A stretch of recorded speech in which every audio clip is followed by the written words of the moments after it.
Го имаме Боби Мил, кој допатува директно од Англија во наш Тип Fashion Days. Боби, здраво, како си ми, како се чувствуваш во Штип?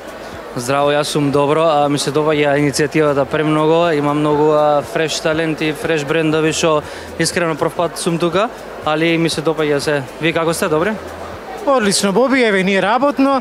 15 години живееш и работиш во Лондон, со што конкретно се занимаваш? Знам дека ти е продуцентството една од главните преокупации, но што друго го прави твојот професионален календар богат? Па пред се јас сум артист, пред продуцент, многу години пред да се преселам во Лондон. Работев на моја музика, кога се преселев тамо. По склоп на околности повеќе се фокусирав на продукција. Еден од артистите што моментално работам е Нио од Америка. Сум работел со Травис Скот исто и Central C. И така. Зборуваме за огромни музички имиња и огромно музичко искуство. Веројатно е глупа споредбата да се направи помеѓу Македонија и Англија и сето она што се случува на музичката сцена. Меѓутоа еве каде ние може да се поправиме во тој одреден дел?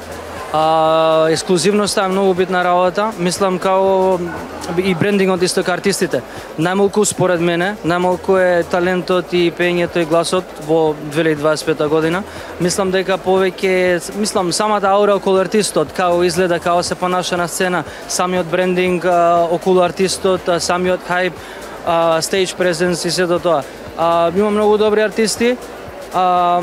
Мислам дека само треба малку поголем потек од аспект на да се експонираат повеќе креативно, да не се стегаат толку многу.